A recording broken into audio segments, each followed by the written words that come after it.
Your excellency, प्रधानमंत्री लक्षण, दोनों देशों के डेलीगेट्स, मीडिया के सभी साथी, नमस्कार। किया हो रहा।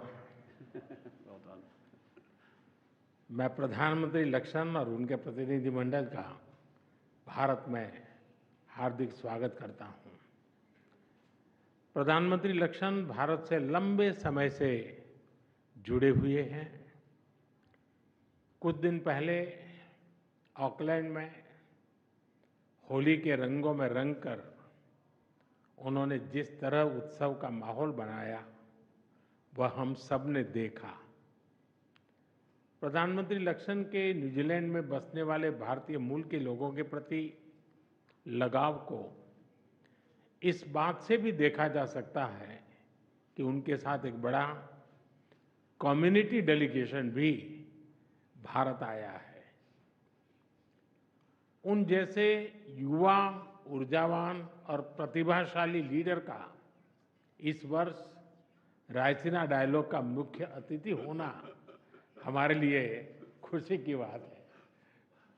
फ्रेंड्स, आज हमने अपने द्विपक्षीय संबंधों के विभिन्न पहलुओं पर विस्तृत चर्चा की। हमने अपनी रक्षा और सुरक्षा साझेदारी को मजबूत और संस्थागत रूप देने का निर्णय लिया है। Joint exercise, training, port visits के साथ साथ रक्षा उद्योग जगत में भी आपसी सहयोग के लिए रोड मैप बनाया जाएगा।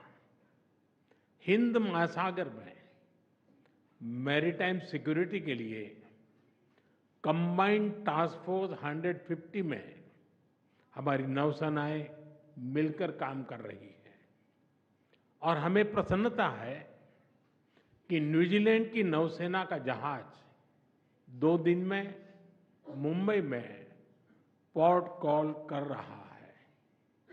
फ्रेंड्स, दोनों देशों के बीच एक परस्पर लाभकारी फ्री ट्रेड एग्रीमेंट पर नेगोशिएशंस शुरू करने का निर्णय लिया गया है। इससे आपसी व्यापार और निवेश के पोटेंशियल को बढ़ावा मिलेगा। डेयरी, फूड प्रोसेसिंग और फार्मा जैसे क्षेत्रों में आपसी सहयोग और निवेश को प्रोत्साहित किया जाएगा।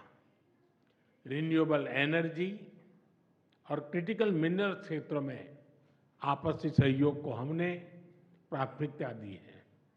फॉरेस्ट्री और हॉर्टिकल्चर में संयुक्त रूप से काम किया जाएगा। मुझे विश्वास है कि प्रधानमंत्री के साथ आए बड़े बिजनेस डेलीगेशन को भारत में नई संभावनाओं को देखने और समझने का अवसर मिलेगा। फ्रेंड्स, क्रिकेट हो, हॉकी या माउंटेनियरिंग, दोनों देशों के बीच खेलों में पुराने संबंध हैं। हमने स्पोर्ट्स में कोचिंग और खिलाड़ियों के एक्सचेंज के साथ साथ स्पोर्ट्स साइंस, साइकोलॉजी और मेडिसिन में भी सहयोग पर बल दिया है और वर्ष 2026 में दोनों देशों के बीच खेल संबंधों के 100 साल मनाने का निर्णय लिया गया है। फ्रेंड्स, न्यूजीलैंड में रहने वाला भारतीय समुदाय न्यूजीलैंड में सामाजिक और आर्थिक विकास में सकारात्मक योगदान दे रहा है। हमने तय किया है कि स्किल्ड वर्कर्स की मोबिलिटी उसको सरल बनाने और इलीगल माइग्रेशन से निपटने के लिए एक समझौते पर तेजी से काम किया जाएगा। यूपीआई कनेक्टिविटी, डिजिटल ट्रांजैक्शन और टूरिज्म बढ़ाने पर भी बल दिया जाएगा। शिक्षा के क्षेत्र में हमारे पुराने संबंध हैं। हम न्यूजीलैंड की यूनिवर्सिटीज को भारत में कैंपस खोलने के लिए आमंत्रित करते हैं। फ्रेंड्स, आतंकवाद के खिलाफ हम दोनों एक मत हैं। चाहे 15 मार्च 2019 का क्राइस्ट चर्च आतंकी हमला हो या 26 नवंबर 2008 का मुंबई हमला, आतंकवाद किसी भी रूप में अस्वीकार्य है। आतंकी हमलों के दोषियों के खिलाफ कड़ी कार्रवाई आवश्यक है। आतंकवादी, अलगाववादी और कट्टरपंथी तत्वों के खिलाफ हम मिलकर सहयोग करते रहेंगे।